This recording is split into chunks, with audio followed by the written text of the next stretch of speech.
The forbidden truth, biology, intelligence, and the destiny of civilizations.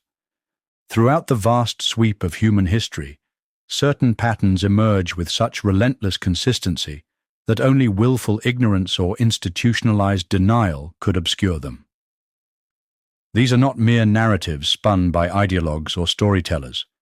They are the cold, hard realities etched into the rise and fall of civilizations, the development of technologies, the creation of empires, and the enduring disparities that define the human condition. To survey the arc of history is to confront an uncomfortable truth. The differences between human populations, racial, ethnic, and cultural, are not superficial or incidental. They are profound, measurable, and rooted in the unyielding logic of biology, evolution, and environment. These differences have shaped the trajectory of societies, determined the fates of nations, and continue to dictate the outcomes of our modern world, no matter how strenuously the prevailing order seeks to suppress this reality. Consider the historical record with clear eyes. Which peoples built the great empires that reshaped the world? Who constructed the cities, developed written languages, codified legal systems, erected monumental architecture, and pioneered the technologies that propelled humanity forward? And just as crucially, which populations did not? The evidence is overwhelming. Europeans, originating the scientific and industrial revolutions, crafted the modern nation-state, sailed across oceans, conquered vast territories, and unleashed an explosion of wealth, complexity, and innovation that transformed the globe.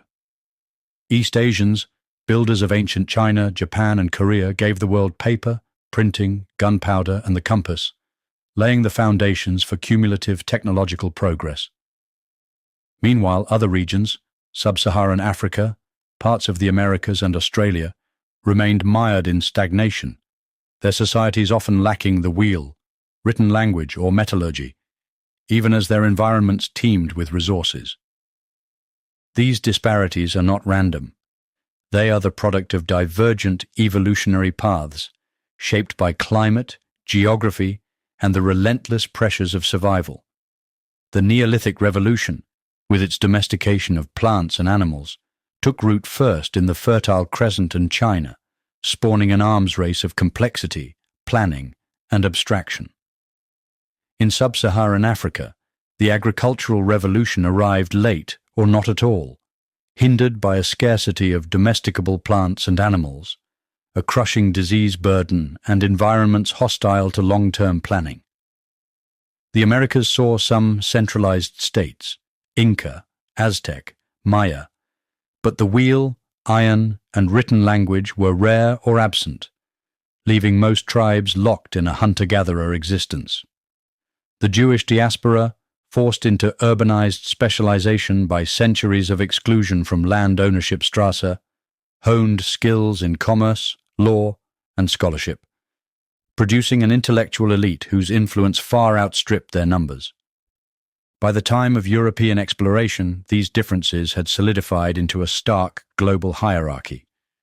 Europeans, Chinese, and Near Easterners commanded empires, written laws, and global exploration, while sub-Saharan Africa, the Americas, and Australia remained centuries or millennia behind, their societies rich in resources but technologically and socially primitive. This was not a matter of moral failing or cosmic injustice. It was the outcome of divergent evolutionary pressures, where group-level traits like intelligence, cooperation, and time preference dictated the pace of progress. The question, then, is why? Why do some populations consistently outperform others, even when resources and opportunities are equalized? Why do disparities in achievement, innovation, and societal stability persist across generations and continents? The answer, as forbidden as it may be to the modern mind, lies in biology, specifically in the measurable, heritable differences in cognitive capacity between populations.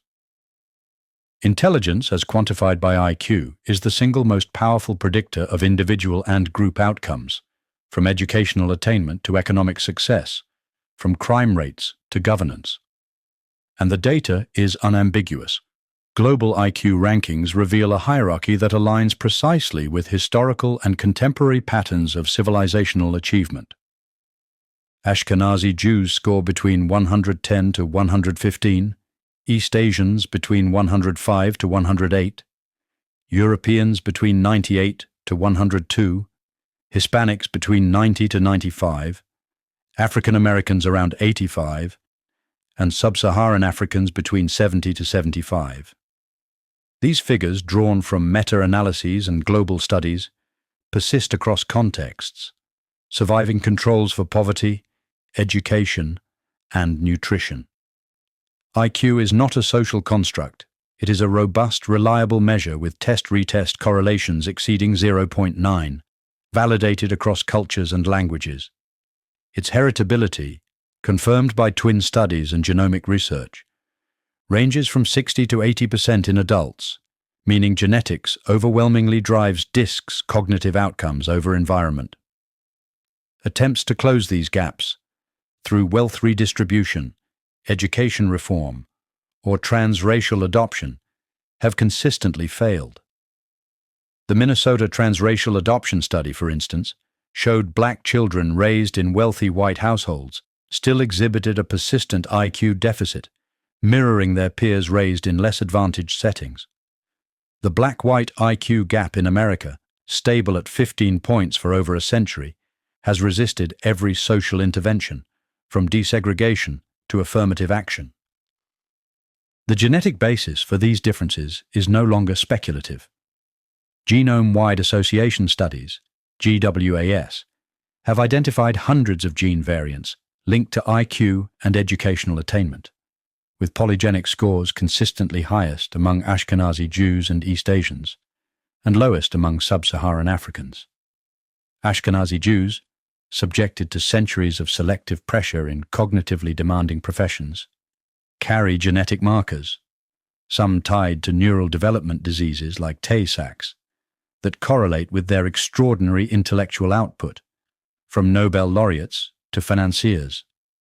East Asians, shaped by cold climate evolution, developed traits for collective cooperation, high future orientation, and abstract reasoning, reflected in their high average IQ and low variance. Sub-Saharan Africans, evolved in resource-rich, pathogen-heavy environments, were selected for high fertility and rapid maturation, traits that prioritize short-term survival over long-term planning, innovation, or delayed gratification. These evolutionary divergences explain why certain populations built civilizations while others did not. Cold climates rewarded planning, cooperation, and abstract reasoning, fostering societies capable of cumulative innovation. Tropical, resource-rich environments favored high fertility and impulsivity, producing cultures less suited to large-scale cooperation or technological complexity. The Jewish diaspora, under unique pressures, became a hyper-optimized cognitive elite, their influence in science, finance, and culture vastly disproportionate to their numbers. These are not opinions, but the brutal logic of evolution, validated by data that grows harder to deny with each advance in genomics. The consequences of these cognitive differences are not confined to history. They shape the world we live in today. IQ is the strongest predictor of societal outcomes. Wealth, stability, innovation, and governance all hinge on a population's cognitive capacity. Nations with average IQs below 90 have never sustained advanced, stable civilizations. Exceptions, like resource-rich Arab oil states, rely on imported technology and expertise, not indigenous innovation. In high IQ societies, Norway, Japan, Denmark, low corruption, high trust, and robust institutions are the norm. In low IQ regions, Sub-Saharan Africa, parts of Latin America, corruption, violence, and fragile states dominate regardless of resource wealth or colonial history. Nowhere is this more evident than in crime. The link between IQ and criminality is one of the most robust findings in social science. Each 10-point drop in IQ increases the risk of violent crime, property crime, and recidivism by up to 20%. Low intelligence correlates with impulsivity, poor risk assessment, weak executive function, and deficits in empathy, traits that drive criminal behavior. In the US, blacks, who comprise 13% of the population, commit 50 to 60% of murders and armed robberies, while Hispanics show disproportionate crime rates relative to their 18% share. Whites and Asians, by contrast, underperform their population share in violent crime. These patterns hold across countries, UK, France, Brazil, South Africa, regardless of policing practices or socio-economic conditions. When poverty is controlled for, the black-white crime gap persists, debunking claims that socio-economic factors alone explain disparities. The IQ gap remains the single best predictor, a reality that no amount of social engineering has erased. Governance follows the same pattern. High IQ populations produce high-trust societies with low corruption and effective institutions. Low IQ populations struggle to maintain civic order, defaulting to kin-based loyalty, patronage, and predation. Sub-Saharan Africa, with average IQs in the 70s, has never produced a stable liberal democracy or sustainable knowledge economy. Haiti, the Western Hemisphere's poorest and most violent nation, exemplifies this, with a national IQ in the high 70s and a history of ceaseless strife. Even resource-rich low IQ nations like Nigeria or Venezuela fail to translate wealth into broad social uplift, their institutions crumbling under corruption and dysfunction. The importation of low IQ populations into high IQ societies, through mass immigration, erodes the cognitive foundation of advanced civilization. As the mean IQ drops, so does the capacity for trust, cooperation, and institutional stability. Multicultural democracies fracture along tribal lines, with competition for resources intensifying and social cohesion evaporating. In Europe, the influx of African and Middle Eastern migrants has led to soaring crime rates, no-go zones, and the rise of parallel societies, as seen in Sweden, France, and Germany. In the US, cities with high Black or Hispanic populations face perpetual waves of violent crime, failing schools, and public disorder, driving white and Asian flight, not out of irrational prejudice, but rational pattern recognition. The denial of these realities is not accidental. It is a manufactured system, enforced by interlocking institutions, academia, media, tech, and government, that profit from suppressing truth. In academia, once a sanctuary of inquiry, ideological conformity now reigns. Research on intelligence, heritability, or group differences is rejected, defunded, or buried under editorial concern. Scholars like J. Philippe Rushton, Arthur Jensen, and James Watson, giants in their fields, were vilified, harassed, or stripped of honors for daring to report data. Peer review is weaponized, funding tied to equity rather than truth, and careers are destroyed not for falsity, but for asking forbidden questions. The media entertainment complex amplifies this suppression, engineering consent through selective reporting and narrative control. Race is omitted from crime stories unless it serves the egalitarian myth. Intelligence research is dismissed as debunked or ridiculed, while dissenters are labeled far-right or white supremacist, triggering social and economic exile. Hollywood reinforces this with endless propaganda. Every show, film, or series pushes diversity as strength, equality as truth, and inequality as oppression. Big Tech, the digital Iron Curtain, uses AI-driven moderation to censor hate or misinformation, defined as any fact that undermines the narrative. Platforms like YouTube, Twitter/X, and Reddit throttle or erase content, while payment systems like PayPal and Stripe cut off dissidents' livelihoods. Search engines manipulate results, burying inconvenient truths under a deluge of fact checks and approved narratives. Governments, too, play their part.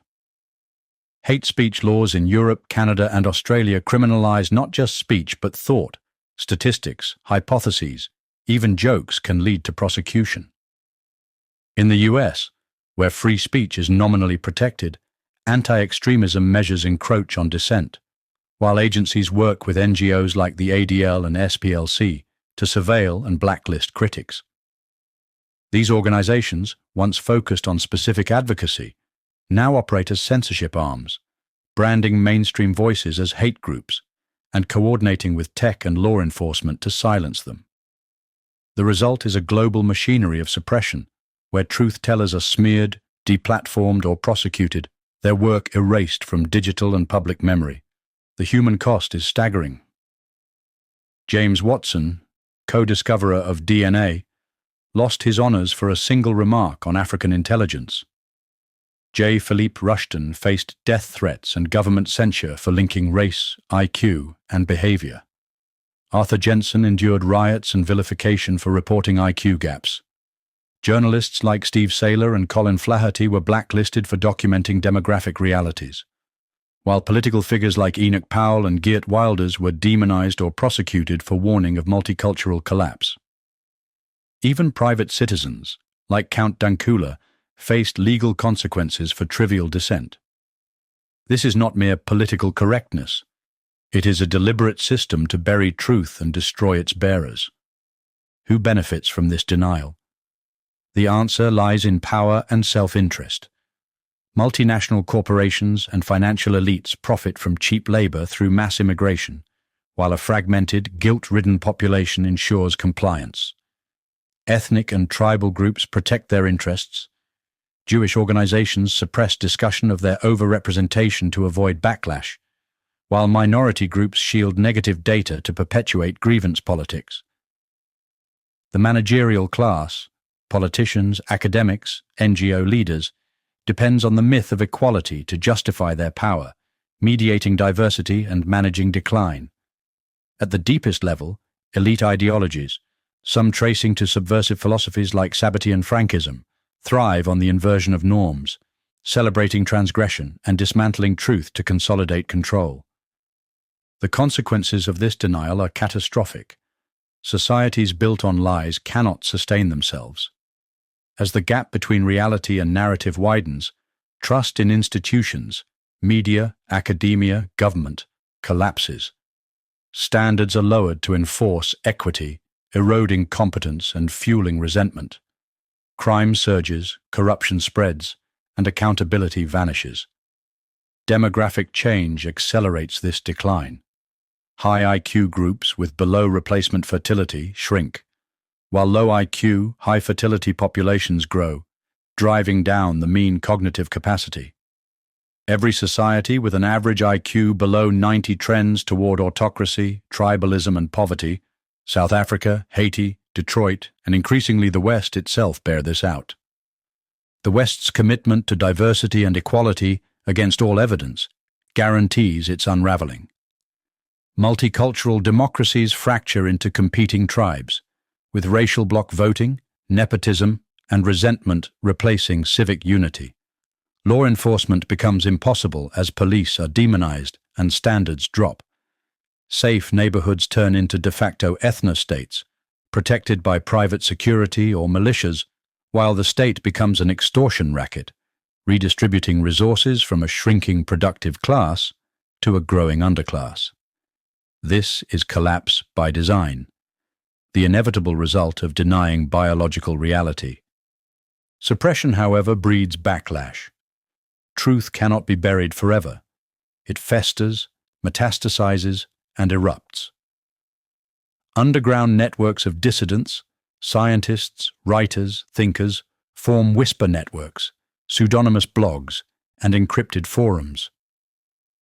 Parallel societies emerge, with alternative media, schools, and economies. Frustration spills into overt resistance, first in isolated acts, then in mass movements.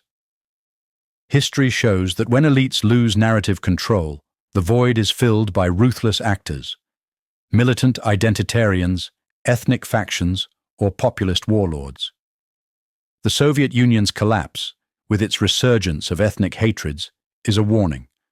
Suppression ensures grievances cannot be resolved peacefully, guaranteeing chaos when the dam breaks. The West faces a binary choice: double down on denial and face extinction, or confront reality and rebuild. Denial leads to collapse, replacement by more realistic rivals, or servitude to a technocratic elite managing a fractured, low-trust society.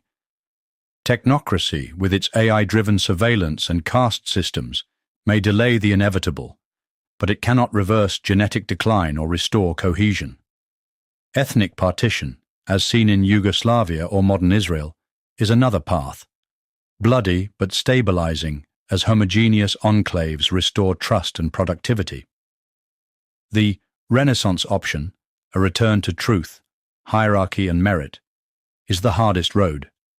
It demands radical honesty, acknowledging group differences, restoring standards, and protecting cognitive capital through immigration and education policies. It requires dismantling the managerial class and its guilt-based ideology, rediscovering a civilizational identity rooted in achievement and reality. The obstacles are immense. Guilt, weaponized through narratives of slavery, colonialism, and privilege, paralyzes the West's cognitive core. The managerial elite, entrenched in power, will use surveillance, censorship, and force to maintain control. The average person, conditioned to fear reality, clings to denial even as crisis mounts. Yet history is merciless. Rome fell to dysgenic drift and overextension. China endured chaos until reunified under hierarchy.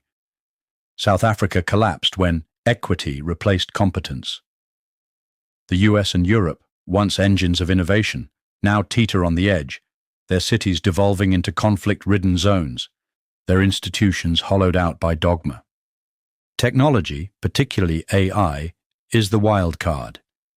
It can be the ultimate censor, enforcing narrative control and preempting thought crime, or it can escape capture, automating pattern recognition and arming dissidents with truth. Decentralized technologies, encryption, blockchain, offer hope, but only if the cognitive capital to wield them remains. The future hinges on this. Will AI amplify lies or expose them? Will it serve the managerial class or the truth seekers? The reckoning is coming. Truths about IQ, race, and group dynamics, suppressed with increasing desperation, will not stay buried.